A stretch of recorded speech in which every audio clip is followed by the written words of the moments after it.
Hey, what's up guys? Nemo here. I'm at my house right now and just left the gym and everything, and I wanted to hop on the camera and really just break down like, who am I? You know, I feel like this is a topic that I've kind of avoided in my last 2 years of being a Forex mentor, just because it's not so much being ashamed of it.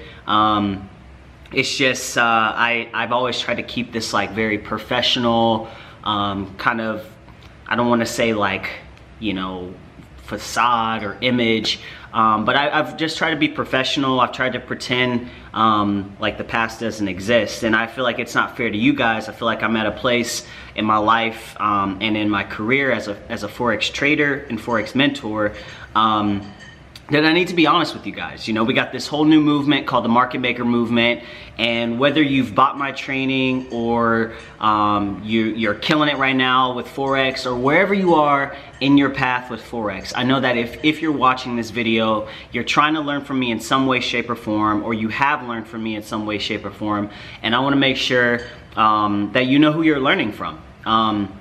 So I kind of want to dive deep into my past.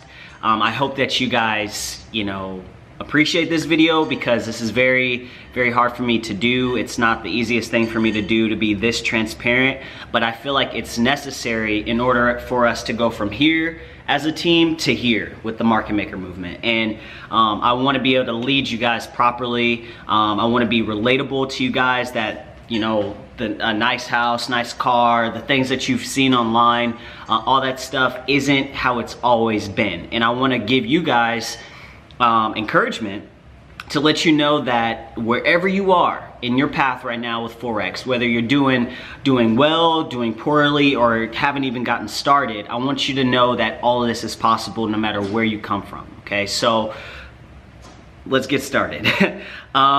So basically, you know, I didn't have the easiest childhood at all.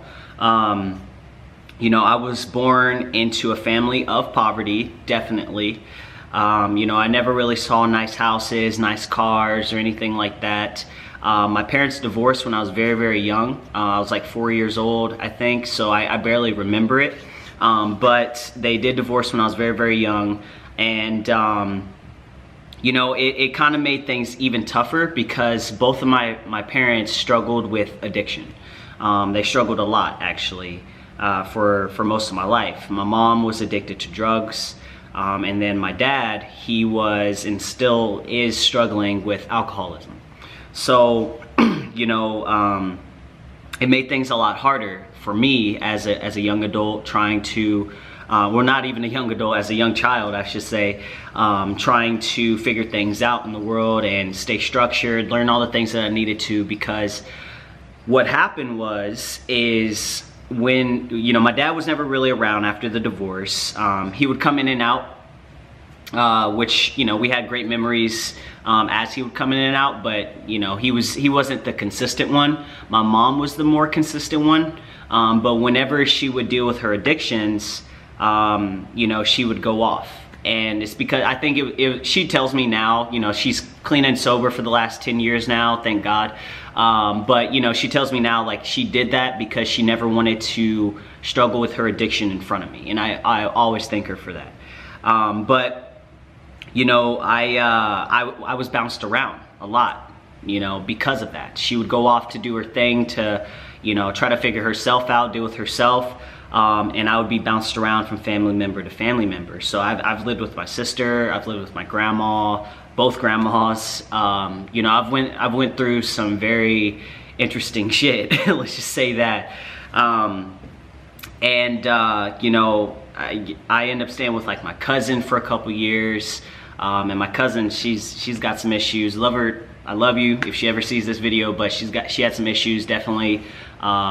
You know, and I went through abuse dealing with that, and it just made things very hard growing up, let's just say that. And I can't believe I'm in front of a camera saying all this stuff, and I hope that, you know, I'm not boring you guys here, but I want to give you guys the full inside scoop. I'm trying not to make this video like an hour long, but I want to give you guys like the real sides of me, you know, and hopefully you guys will respect it.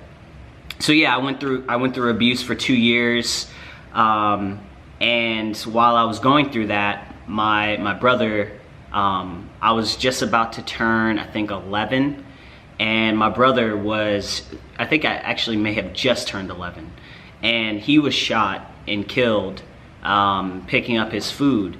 So I'm trying not to put all this negative energy on you guys. That's why I have to smile through it, because, you know, it was a rough childhood. I would say up until I was like 13, it was pretty rough, you know. And the reason why things changed a little bit when I turned 13 was because I got sick of it. You know, I was just over it. You know, things were rough. It was my mom, she was in and out, of course. She came back after my brother died for about a year, and then around his year anniversary, you know, things got hard for her, so she relapsed again. And at that point, I was just like, you know what, I'm sick of this. I was about to live with my sister again, and I was like, I'm sick of this. And I called my grandma in Kansas, and I told her, I said, hey, I want to come live with you. And she sent me a ticket, an express ticket. So I got this overnight ticket, and by the time my mom came home to check on me, and I was gone. I was like, it was like a 5-day process. Like I pretty much ran away to Kansas. She came home, my sister was like, yeah, Nemo's in Kansas.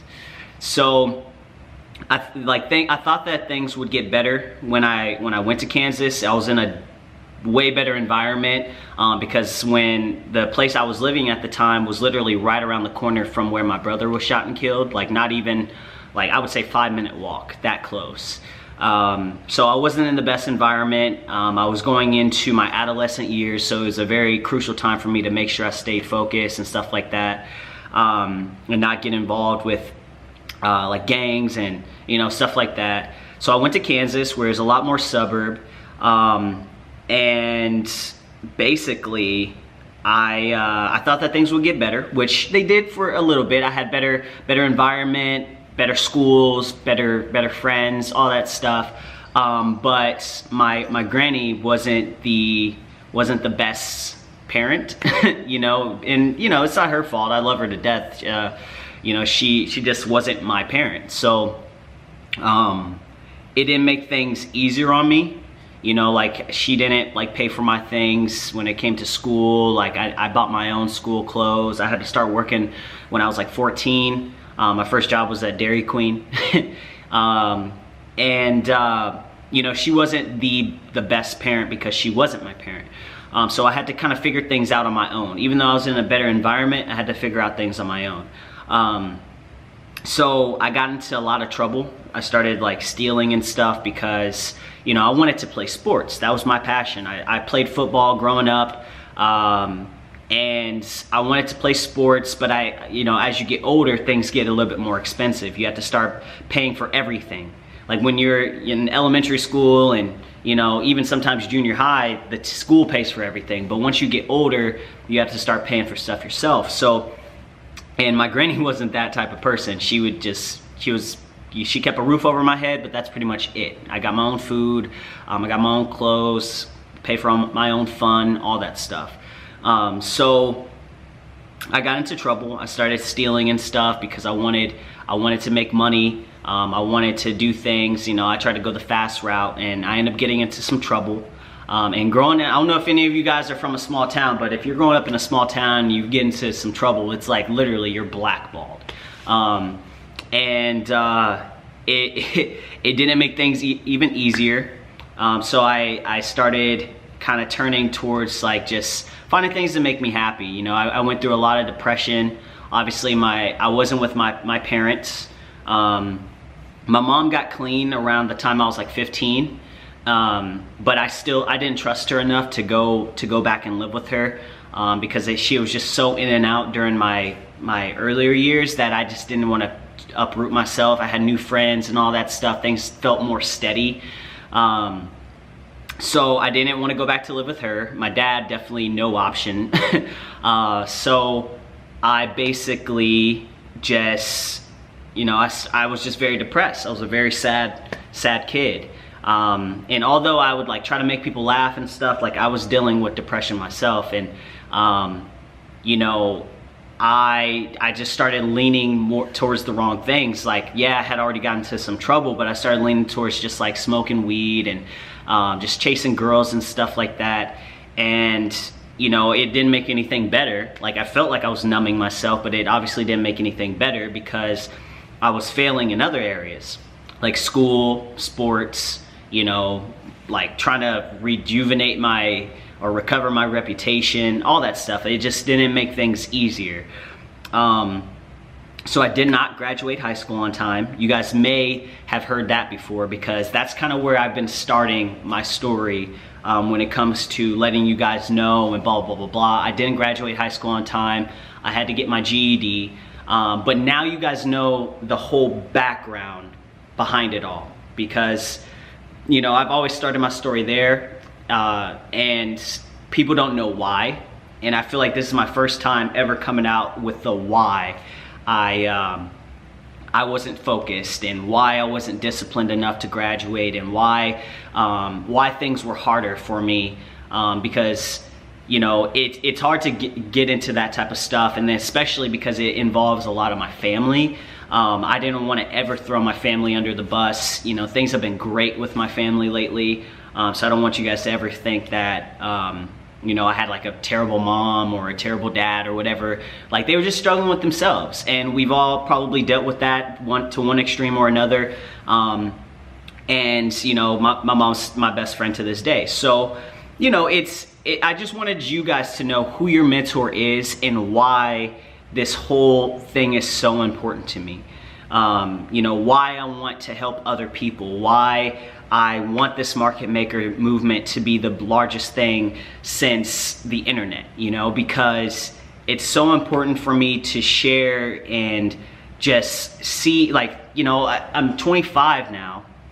You know, I came from literally nothing. Like, you guys know the gist now. I literally came from the easiest route to failure.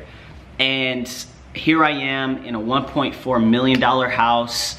I drive a $70,000, $80,000 sports car. I have an amazing girlfriend. I've been to 19 different countries all around the world. Forex has changed my life, you know, and I've been able to affect so many people with the skills that I possess. And I want you guys to know why it's important to me. I'm not just trying to make money off of you guys. I'm not trying to just make a quick buck. Like, this is really important to me because I know and I've seen how Forex has changed my life. You know, yeah, there were a lot of things that I had to do before I even found Forex, but I want you guys to know that anything is possible. And I want to be that inspiration for you guys, or at least a model for you guys if I can, because it's so important for me to let people know that no matter where you come from, you can be successful, you can change things, you can, you know, change your situation for the better. No matter where you come from, who affected you, everyone has a story, you know?